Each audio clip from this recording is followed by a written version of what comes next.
we've been brought up in a society to believe that disease is some mystery, and it doesn't matter what you eat or what you do. It just happens to some people and doesn't to others. Has no, you have no play in this. Just hand Mm. your body over. And it's just like, how did we get here?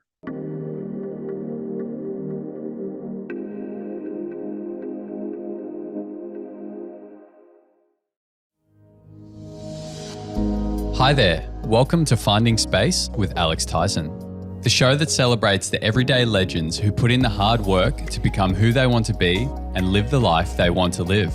For people who understand that when we practice compassion and find wisdom within ourselves, we find success and happiness. Join me in hearing amazing stories from everyday individuals who have found incredible personal and professional growth through varied and, at times, wild methods of self-improvement and self-responsibility, and through their unique perspectives and work, have gone on to better the lives of those around them. From nurturing health to growing your wealth, or enjoying the present to crafting your future, no aspect of life is off topic. Tyler Tolman, thank you so much for coming on the podcast. It is an absolute pleasure to have you here, mate. Happy to be here. Thanks for having me. How many times, roughly, have you water fasted over a couple of days in length? I couldn't say. Back when I was about 16, I went and lived with my dad, and he really inspired and spoke to fasting. So I did a lot of traveling around the United States, going to expos and running events for my father. And whenever I'd travel, I'd just water fast. In fact, I would have like bottles in my car and just drink. And I might gross some people out, but I'd have a extra empty bottle so I didn't have to stop all the time. Nice. So I did 24-hour fasts and probably 72-hour fasts, quite a bit. I couldn't tell you how many times. To be honest, that's probably slowed down over the years. I would say that, I would like to do 72 hours every month optimally, but I don't do that whatsoever. I probably do like a 3-day water fast every 6 months. And I do my best to fit in a 10-day water fast once per year. Mm, mm. Fully shut Nice. off, Yeah. meditation, like get rid of the phone, get rid of the computers, get rid of the thinking mind, and really go deep into my own reflection and healing process. Yeah, such a great way to reset doing something like that on an annual basis. It just kind of gets you back in line with yourself, you know. Yeah, I find that really interesting actually. I've done, as you know, a couple of long water fasts, but then you hear people like Arnold Ehret, back in the early 1900s, and he was talking about like, don't do long fasts, just do several shorter ones, 2 Yeah. days, 3 days, 5 days. And I think there's something in that from my experience. Would you say the same? Like for someone who doing a 10-day water fast sounds pretty extreme, you say start small, kind of get into it. 100%. I'd say start off with some juice fasting, Mhm. um, and just see what it's like to get all your calories and nutrition from juices, because that'll create a level of detox. And at least you have something to satiate and feel good, and you have nutrition. And if you do that, there's not a whole lot you have to worry about. I mean, a lot of people have seen Joe Cross, fat, sick, and nearly dead. Yeah. Like he didn't know anything. He was literally fat, sick, and nearly dead, rare disease. And he just like, oh, well, I just looked online and heard juice fasting and it resonated. So I did 60 days. And he didn't know anything about, breathing exercises, meditation, enemas, opening the channels of elimination, and he healed himself. So that's a good place, I think, to really start and explore. Mm, And it's not, in my opinion, it's not dangerous whatsoever. mm, Unless you're highly diabetic and drinking tons of juices, that could cause some blood sugar issues or whatever. But yeah, with a little bit of education, a juice fast could be super amazing way to detox. And most people like release inflammation. All of a sudden, their ankles and their all the achy bits and pieces that they may or may not have feel better. They have more energy. there's like this childlike energy that comes back of just like playfulness and discovery. And when I say that, some people will heavily detox too, and so that's never fun. But I would say, a lot of people could just step into juice fasting and drink lots of juices and stay busy and act like there's nothing that's changed, Mm. and they would fare pretty well. Mm. What are some of the typical, I guess, daily activities you go through when you're on a juice fast, or more specifically, maybe on a water fast, and in that kind of deeper stages of rest and those sort of things? Yeah, juice and water are completely different. For me, like if I'm in a juice fast, I want to stay busy. Mm. I used to work a job. I'm actually in Utah right now. I used to work up in Park City at a restaurant, and I would just take a gallon, 4 liters jug of Kabbalah juice, carrot apple, beet apple, lemon apple, with 3 different colors of apples. It tastes really good, lots of greens in there, and I'd just take that to work with me and just go slug on it every time I felt a little bit thirsty or hungry, and to stay really busy and serving tables and remembering all the orders and just in that space. Time would just fly, and I felt good. My memory was clear, I was clear. I make more money because I'm showing up and light and happy, and all of that. So in those instances, I wasn't super committed to like a daily practice. I just drink lots of juice and stay busy. Mm. Over time, I probably did develop more. Nowadays, anytime I do a juice fast or a water fast, the digestive system is going to stop. A lot of times, if you do drink a lot of juice, you'll have a good flush, but that doesn't always happen. And I do feel that it's important to keep that digestive flow happening. Mm. And the reason being is we have a lymphatic system, which is basically, underneath your skin, everywhere in your body is lymphatic fluid. And we have, just like the circulatory system with all the veins and arteries and everything delivering nutrients and oxygen to the cells to feed them. The lymphatic system is the waste product removal. So every cell receives energy, receives, nutrition, makes energy, and gets rid of a little bit of acid waste, referred to as cellular respiration. And so the lymphatic system is what gathers that and clears it out. Mm. And a lot of our lymphatic system dumps into the colon. So the colon is this 6-foot long, large tube that all the waste products of the body are dumping into, so that every time we poop, we can get rid of all that acid and all that waste product. And in fact, the acids from the cells also have like a secondary action when they're dumped into the colon to keep that acidic environment so that bacteria thrive in that environment. And it's the bacteria that are breaking down fibers and all the last bits of food so that we get micronutrients and, K vitamins and things like this. Mm. So when you do a fast, all of your organs are like going into detoxification mode, from digestion and constantly working and replicating to stopping that process and really detoxing. So every cell in the body actually eliminates more of the acid that's accumulated over time and distance that diminishes our metabolism and function, etc. So because all the acid's coming out, the colon is one of the main ways that it eliminates that. So I talk about 4 channels of elimination: defecation, urination, perspiration, and respiration. So whenever we want to keep all these channels open all the time so that we get rid of acid and waste and we don't have inflammation. But especially when we're fasting and the body's like wanting to kick off all the buildup in your liver and your kidneys and cells, it's really important to open up these 4 channels.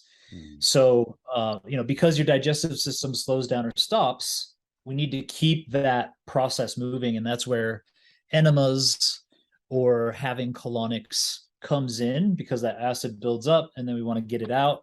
And when you do, if you are a bit dehydrated, it can actually help you to hydrate. And you feel so much better when you just constantly get rid of it. Dr. Max Gerson, for example, who ran a fasting clinic in Mexico, mostly working with, late stage cancer patients, he'd have people doing enemas like every couple of hours to make sure that they're constantly cleaning stuff out. Mm. So it was like a full-time job at his clinic. I'm not so full on with that. I say at least once a day. And if you feel really toxic in the afternoon, you should probably do it again. You'll feel better. But if you're generally feeling well, and sometimes people get like loose bowels for whatever reason, then it's not like you have to do it every day. Um, it's just especially when you're feeling just irritated, kind of toxic, whatever, go clean it out. You'll feel a lot better. Mm. We'll probably talk more about enemas later, but just since you mentioned it, like it's such a good tool to have. Like, man, sometimes I travel a bit for work and I'll get back after being away for a few days and, perhaps didn't make the best food decision sometimes, whatever it might be, you just end up in that space. And I get home and I'm like, where is my enema kit? I need it immediately, And Totally. more often than not, immediately afterwards, it's like, yeah, Yeah. like you just kind of let go of some stuff. Sometimes I joke with my partner where like you do an enema and then you're like, I think the devil was in that what came out of my butt just now, you know? Totally. And it smells that way too sometimes. Yeah, 100%, man. Yeah. Yeah, Uh, miserable. uh, yeah, that's really cool. Okay, so what are some of the things, I mean, I'm not exactly sure what you're up to in the States, but certainly when you were in Bali for that period of time, you were running some amazing fasting experiences for people and you were doing a lot of stuff with Whole Foods and things. But when you were running those extended water fasts and juice fasting experiences, what were some of the things that you were seeing shift in people's health? Like I know you were dealing with some pretty serious stuff at times. What are some of the things that you've kind of seen over time that fasting can be so powerful to help, I guess, improve? Yeah. So I did run a clinical fasting situation in Bali. They were 30-day programs. I bring people in for 30 days and really get them nutritionally sound and look at their blood work to make sure they weren't deficient. And I worked with the clinical fasting doctor to make sure these people could survive, Mm, not just survive, but heal and have a good experience in this 30-day program. yeah. Most of them of which would fast for 21 days. I think because of the cost of the program, it attracted people who had major disease conditions. There were a few people that just came to like have an enlightening experience. I actually had a couple who just got married and it was their honeymoon to come to this Oh, program and love that. Love that. so there was some, different people that came in that had amazing spiritual experiences and growth. And of course, everybody had that. But the main people that I attracted were cancer patients, people with major cardiovascular disease, major autoimmune conditions, Hashimoto's, Crohn's disease. But yeah, it was mostly like liver cancer, colon cancer, rectal cancer, lung cancer, skin cancer, brain tumors, pancreatic cancer, you name it, like all the things, all the worst cases of cancer, and cases, in my opinion, that were fairly easy. I would say that when you're talking about Arnold era before, and like, hey, people should just do shorter fasts. I agree with that in general, especially for the average healthy person. And going into that experience of like meditative and reflective and fasting and like reset situation, 3 to 5 days, 7 days. I find like 7 days for me, by the time I hit seven, I'm done. Mm, Sometimes I'll keep going because I've committed to a group or we're doing 10 days or more or something, but 7 days I feel complete.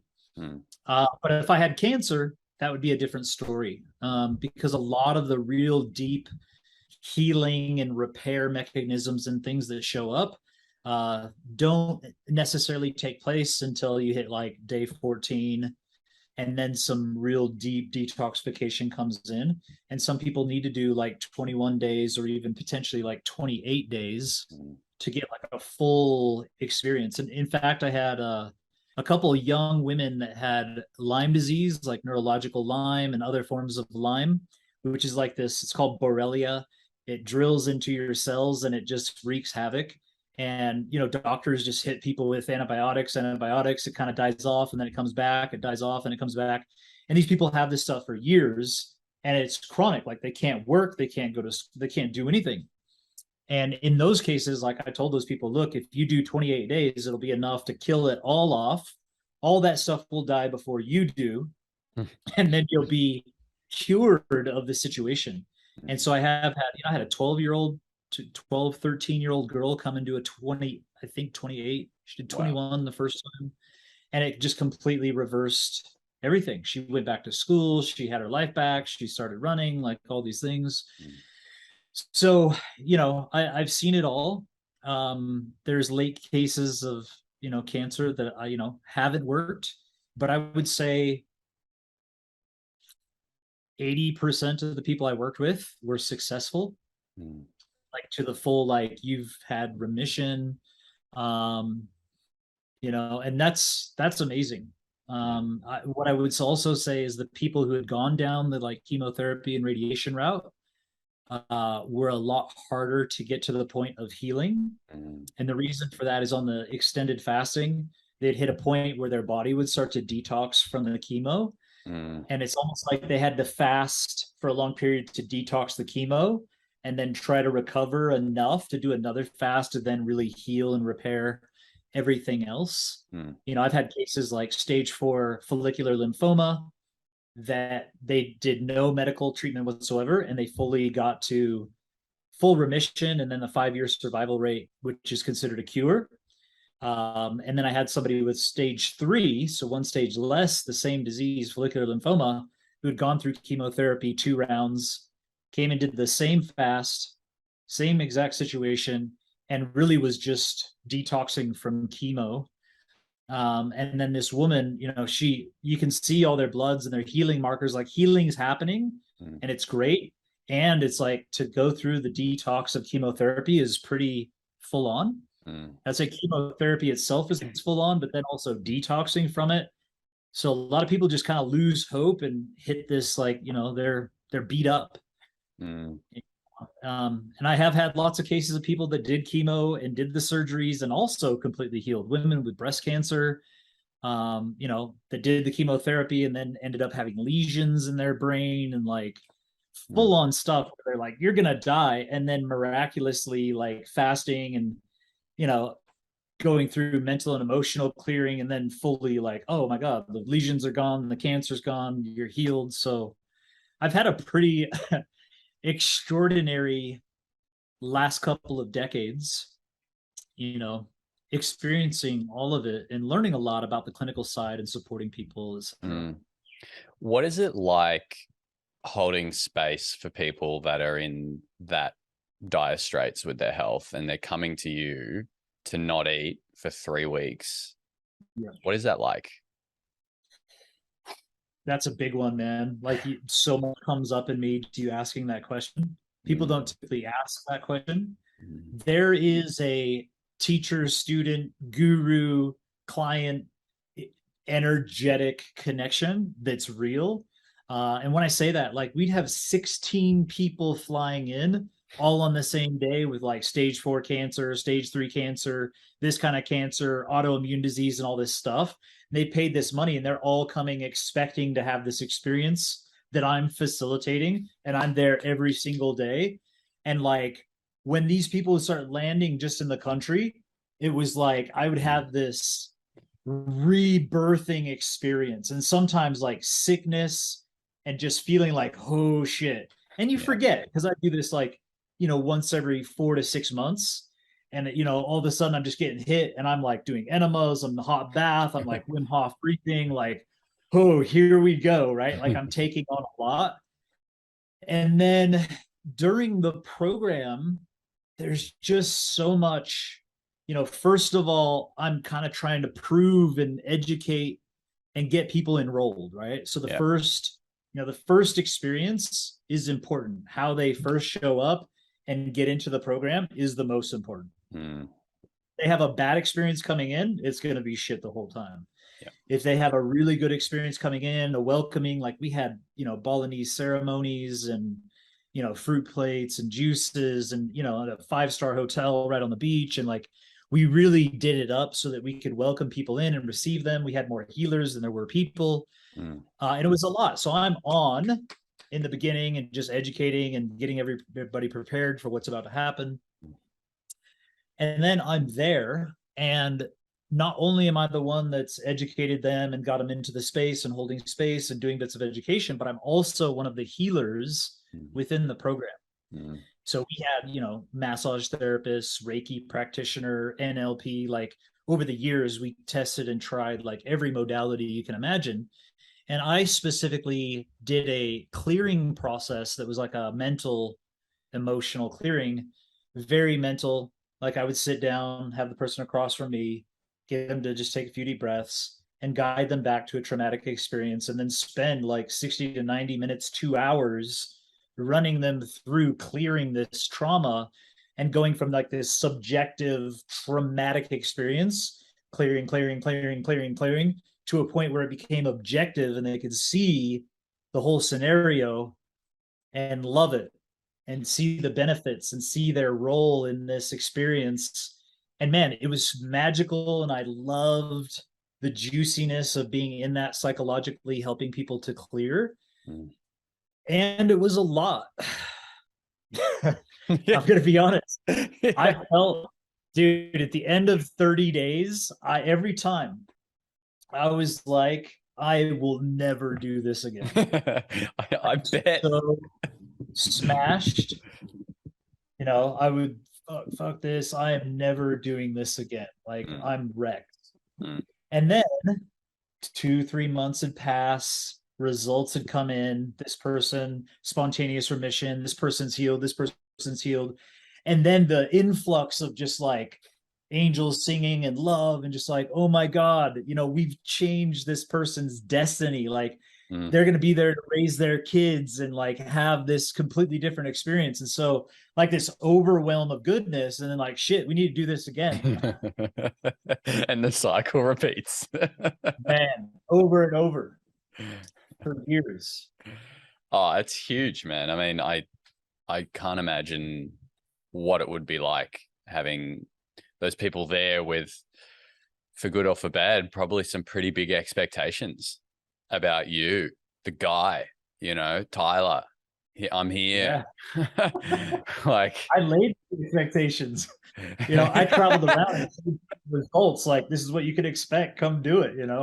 Yeah. And part of my job as a physician is to give them that placebo effect, show them results, and like, you can heal yourself.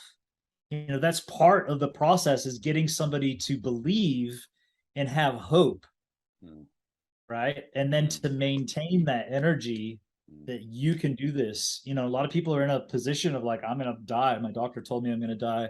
I'm going to die. Like, oh, maybe. And then, it's pulling them up out of that pit. Believe they can. And then once somebody really believes they can, that's when it really, magic starts to happen. Yeah. It's instilling that hope back in them, and they've lost that belief that the body actually heals itself, and that the body doesn't attack itself. It doesn't cause this sickness for you to suffer from, all this bullshit. You have to undo all that and help them see that actually the body can completely heal itself.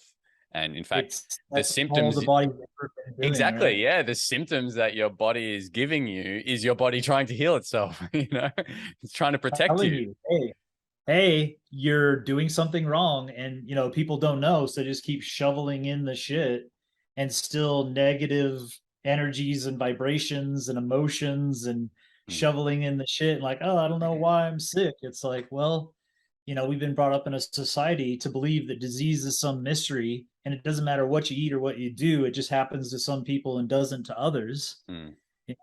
It's pretty full on. And that's what doctors teach, and that's what doctors believe. Like, people got stage 4 cancer, and they're like, oh, was it my diet? Was it my life? And they're like, oh no, this is just genetic. Like, has nothing to do with that. Here, have some Jello and some ice cream, and we'll give you some chemo. Let us fight. You have no play in this. Just hand your body over. And it's just like, how did we get here? Yeah. Man. Let's not try and answer that question right now. I might be here for a long time. That's another podcast. Yeah, Rockefeller's, oil, like, change pharmaceuticals, like.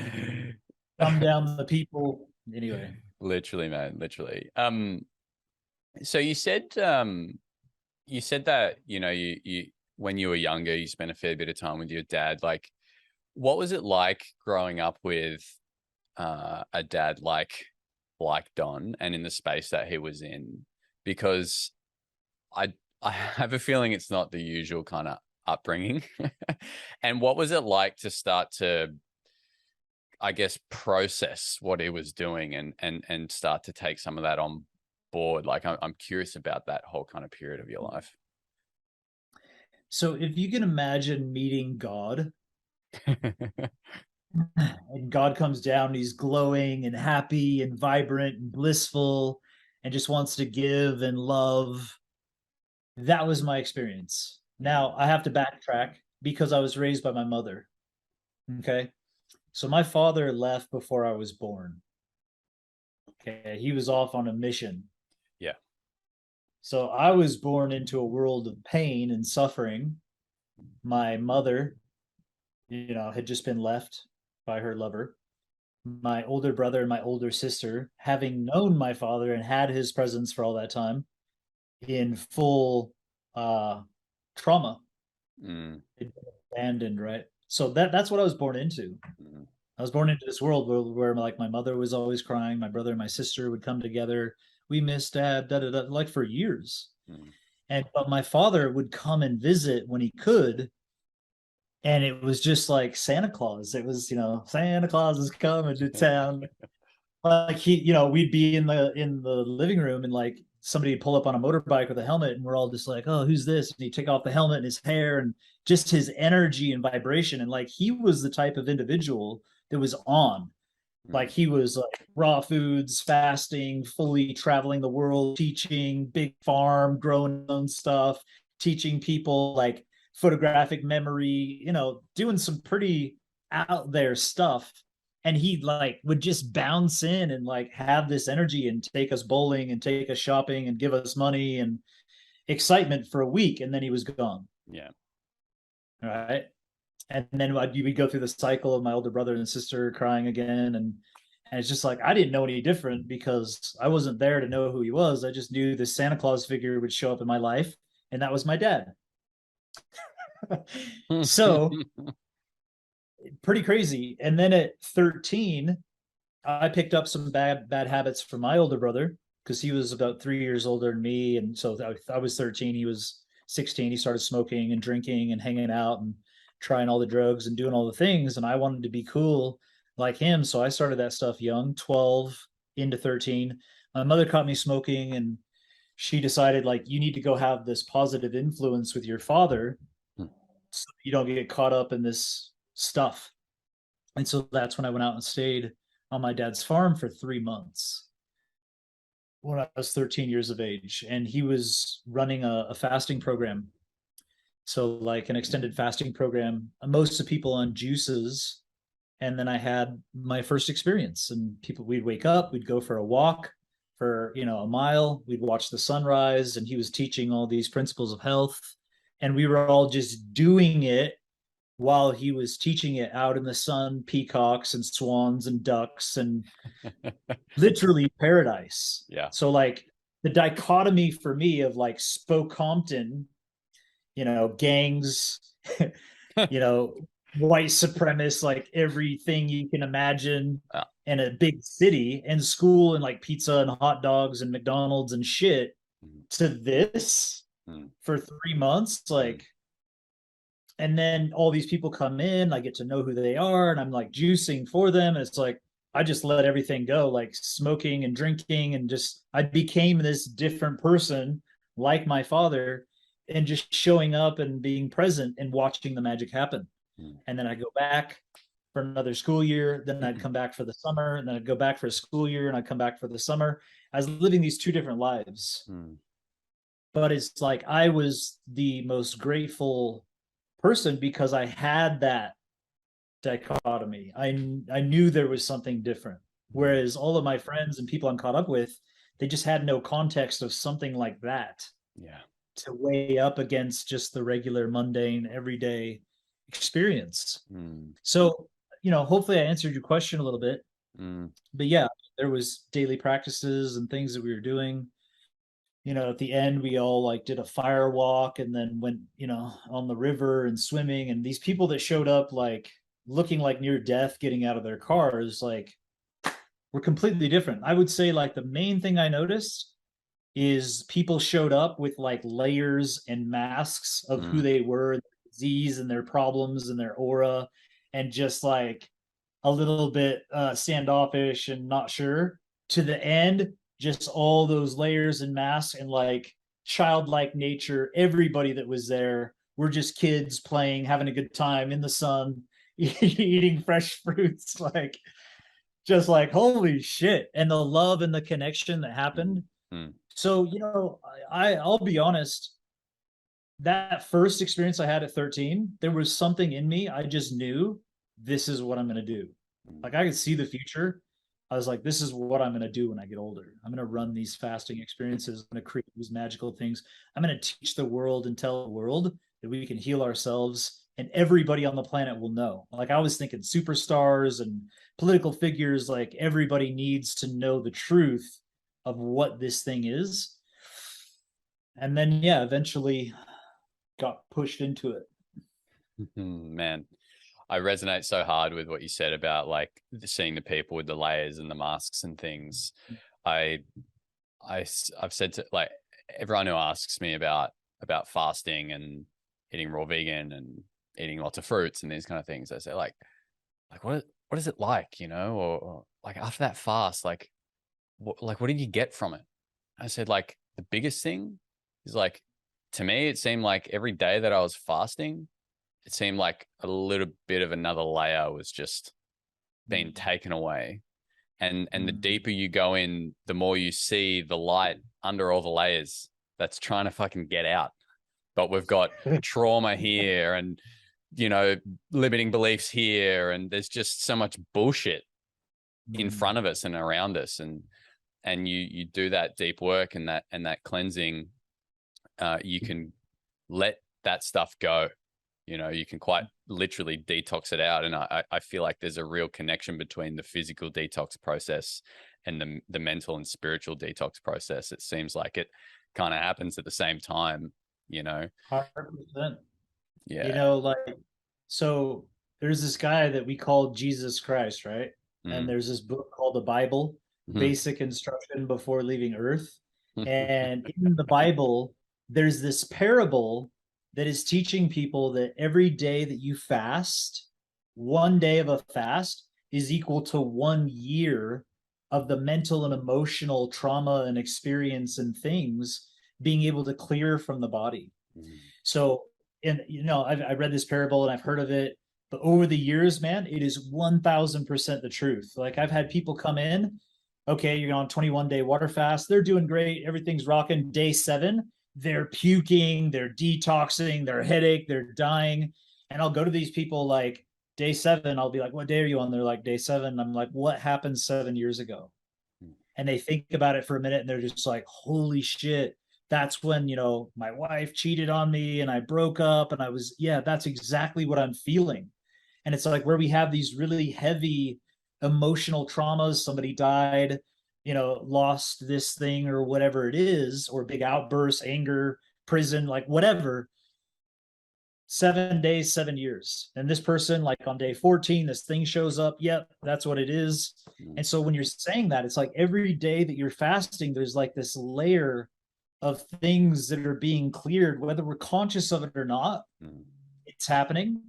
And if we can become conscious of it and be guided into what happened a year ago, what happened in this last year, and what am I feeling, and really tune into those types of emotions and relationships and start to review and see the truth of how we've been and how we've shown up, and coming to a level of forgiveness and love. Like there's so many spiritual, mental, emotional things that can be added when things are guided. And I would say that, a lot of the fasts that I did, people would come just thinking, oh, this is going to be a fast and a detox and we're going to do these things. And then, midway through, they're just like, I had no clue this was like a spiritual, evolutionary, mental, emotional, spiritual retreat, like Yeah. massive. Yeah. And it's beautiful. It's beautiful to see the layers strip and people come back to that childlike nature. Lest you become like children, you shall Mm. not enter the kingdom of heaven. Man. I totally agree. It was totally my experience as well, doing those longer fasts. Yeah. It's like, oh yeah, I want to like heal gastrointestinal issues. And it's like, yeah, well, yeah, you're probably gonna get that done. But that's kind of like the base level of things that are gonna happen, you know? Yeah. Okay. I want to There's talk a little bit about gut health, and you're a real advocate for eating plant-based and these kind of things. For someone dealing with something like leaky gut, or just perhaps the wrong microbiome in their gut, what are some typical protocols and recommendations you make to people who are dealing in that space? Because like gut health is a major issue. Seems like most people have got issues with their gut, whether it's digestion or, you know, assimilation further on down the track, or whether they got leaky gut, SIBO, these kind of things. I'm curious as to some protocols that you talk to in that space. Yeah, well, you mentioned SIBO, small intestinal bacteria overgrowth. You mentioned leaky gut, which is a big deal because the gut's actually open. That's a problem. You have Crohn's disease, ulcerative colitis. Like there's all these different digestive conditions, Yeah. of which I'd say you can approach all of them kind of the same way and heal, because what's healing is healing. Doesn't matter what specific process. I know some people would like a specific process, and there are minor details of specifics. But in general, why do we have gut dysbiosis, leaky gut, inflammation, SIBO? Why do we have all these things in the first place? And it just comes down to we're not living in accordance with the natural way our digestive system is designed. And so we're putting in foods that aren't foods. And we're putting in drinks that aren't life-giving drinks. And so we're interfering with the natural processes. We overeat, we eat at the wrong times, we eat the wrong foods, it's overconsumption. There's a bio clock that exists that informs like when's the best time to really be consuming. And people don't understand this, and ancient cultures did in a really profound way. So without going off too much, most of the time we need to increase fiber, hydration, walking, de-stressing, and hydration and fiber to move the shit out. Because there is plaque that builds up not only in the digestive system, but within the lymphatic tubules. If you can imagine, all the circulatory system in your body, you have all these tubes of lymph that want to dump the waste from your liver and your kidneys and your lungs and your brain and everywhere into this colon. So if that colon starts to get gummed up, backed up, then those tubules get backed up with plaque. And as those tubules back up that are going to the brain, now the brain's not able to detox, toxicity builds up, now I have a brain tumor. Toxicity backs up, now I have a liver tumor. Toxicity backs up, now I have a lung tumor. And this is what's really going on. It's because the body's not able to eliminate the acid accumulates. And when acid gets too hot and accumulates, the body will cordon it off and create a tumor to store and prevent that from spreading. It's just your body doing what it's meant to do to save you all the time. But we just keep going. So the gut, Hippocrates, the father of medicine, said all disease relates back to the gut. And for a very long time, I couldn't agree with that. I'm like, no, it can't just be that. There's specific, and like for the years, I'm like, well, actually, the digestive system and the gut is the most important because it's the number one channel of elimination and detoxification. And it's also the number one channel of absorption. So if we mess that up, we're not able to detox effectively, and we're nutritionally becoming deficient at the same time. And so it's the wrong way of living that leads to inflammation, and then that inflammation will express in 10,000 different ways. You have inflammation, there's acid, so now you have bacteria in your gut because that's where acid likes to live, called small intestinal bacteria overgrowth. You've got candida, I got SIBO, I got this. Inflammation then builds up and leads to a whole plethora of things. And of course, the plaque, as it's building, if it becomes thick and really blocks everything, the cells in the gut are dying, and then they separate, and that's leaky gut. Now you have this toxicity going into your interstitial tissues. You have all kinds of like allergies and reactions, like, pretty much every disease we can relate back in some way to some part of the gut or something specific that's going on. So in all healing, if we go back to Hippocrates, it all starts with the gut.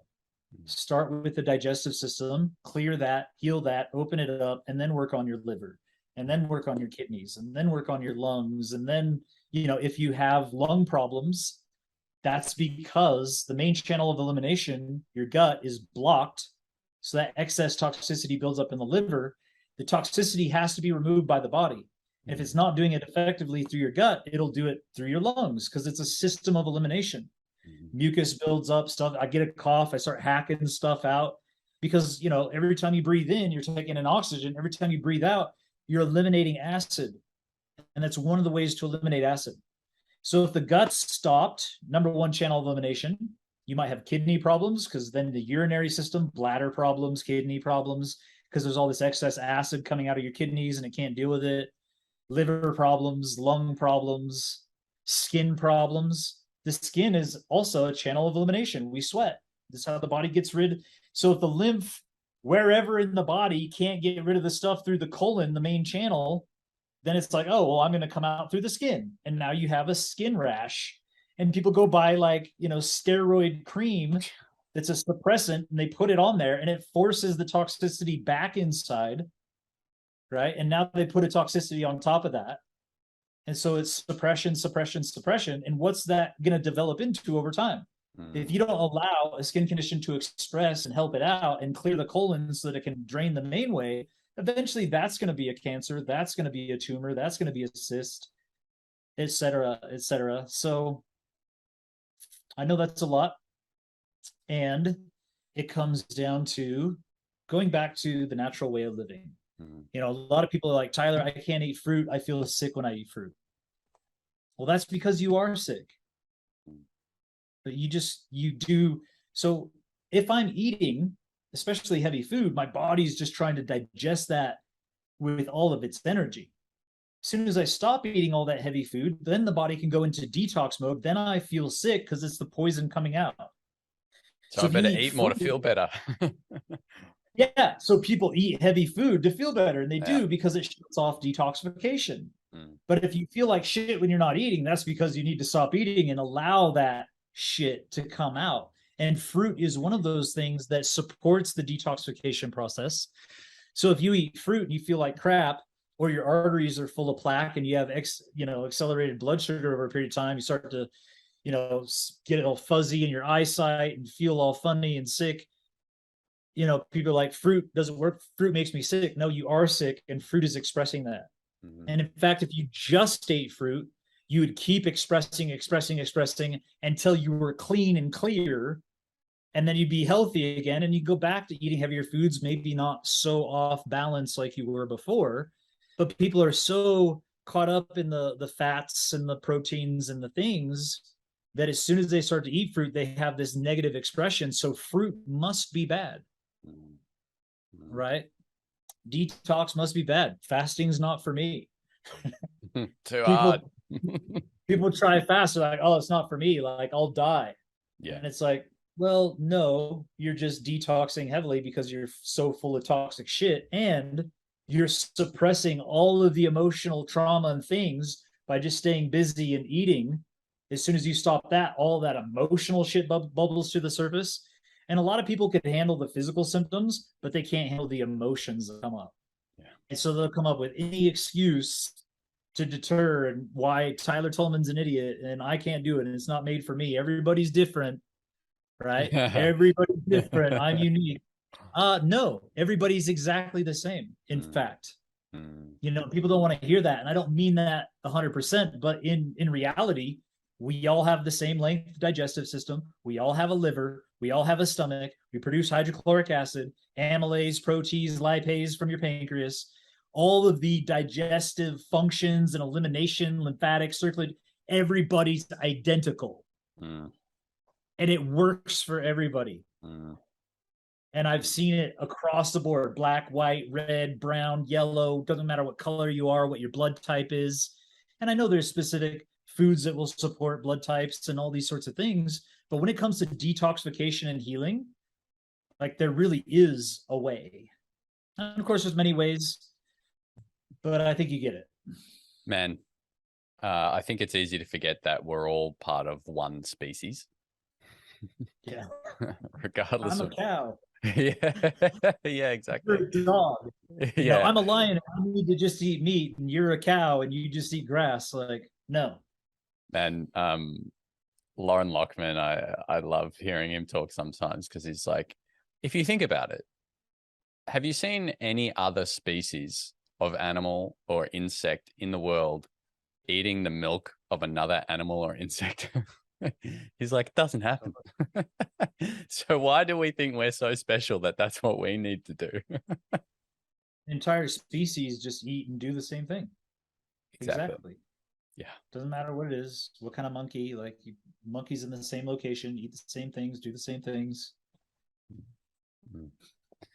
Um, it's almost time to wrap up. I have one more thing I want to talk about briefly. You mentioned earlier about when like people go through these experiences and they heal certain things, elements of their life change. And you were talking to how you would go and spend time with your father, and it was all of a sudden you're in paradise, and you started to embody and experience that completely different way of being. There's an element of like financial success that I've found has been attached to doing the work in the health space, like doing the work to change, to detox, to change your body, but also changing your mind through that. And I'm curious to kind of hear your take on that, because it can sound, sometimes talking to people about that, it can sound quite esoteric, like, oh, like if you get healthy, like you'll be more financially successful. But I'm curious to hear your take on that, because from my experience, it's actually true. 100%. I would say that financial wealth, in my opinion, is an energetic piece of being in alignment. It's an integrity piece. Okay.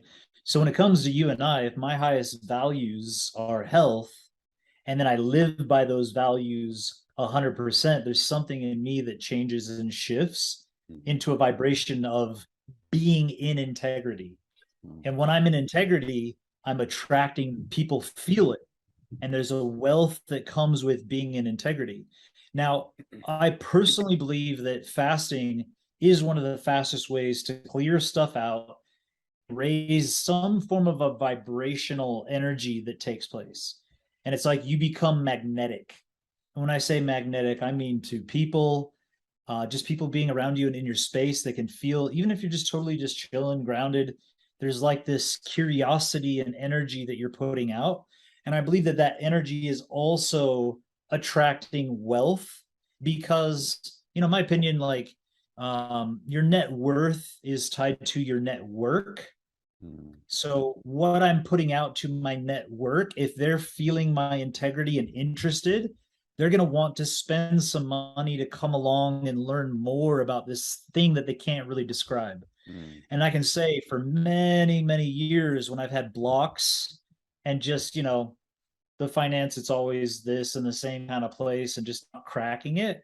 When I do a fast, it's totally not my intention at all to like, oh, I'm going to fast so I can make more money and do this stuff. I'm going to fast because I need to. But as a byproduct of that fasting, for example, like I post on Facebook all the time. I'm writing little articles, I'm sharing things, I'm writing content, I'm doing videos, and I notice what I receive. And there are algorithms that suppress me big time. But when I fast, I don't know what it is. I'll either do a video or I'll write something, and it's just like viral. And there's this energy and people that are just like, that obviously I've been doing this consistently, and it's like nothing's changed and everything has changed. You know what I mean? Yeah. And so these experiences, when people can have it, and I don't think it's just the health arena, it's whatever you do in your life. When you have these massive shifts and clarity and cleansing, there's just a vibe and an energy that comes that like up levels everything: mental, emotional, physical, social, financial, spiritual. These things were labeled. The ancient Greeks called it Citius, Altius, Fortius, Socius, Moneta, and Spiritus. And they said we're a five-pointed star, and there's these areas of life that need focus. And some people are so focused on like mental and emotional, but not doing the physical. Some people just focus on the physical, not really working on the mental and emotional. And so to be aware of all these aspects and give some thought and attention and some growth to each one of these areas, I think is really important. And in saying that, I do think that alignment and integrity with what you believe and staying true to that are a big piece for that success and wealth piece. Man, let's just marinate on that for a moment. Lovely. Tyler, I'm so grateful for your time. It's been a pleasure having you on, mate. If people want to find out more about you, if they want to follow you or get engaged with some of the stuff you're doing, how do they do that? And the caveat here is most of the people listening are in Australia and New Zealand.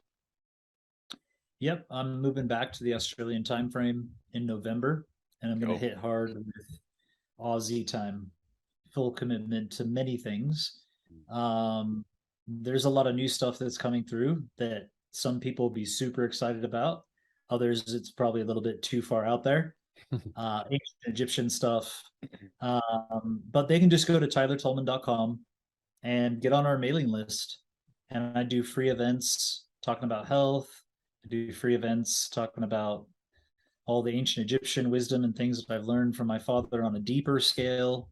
And so, yeah, get on the email list, and we're constantly giving people articles and good information that can help you upgrade your lifestyle.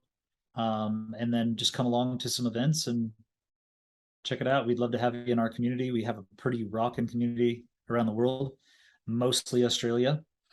So it's probably people down the street that can go grab a juice with, go for a walk, and have uplifting conversations rather than the tall poppy ones.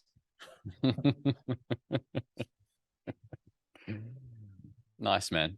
Well, thank you so much, and look forward to perhaps one day having you on again. It's been a pleasure. Thank you, my man.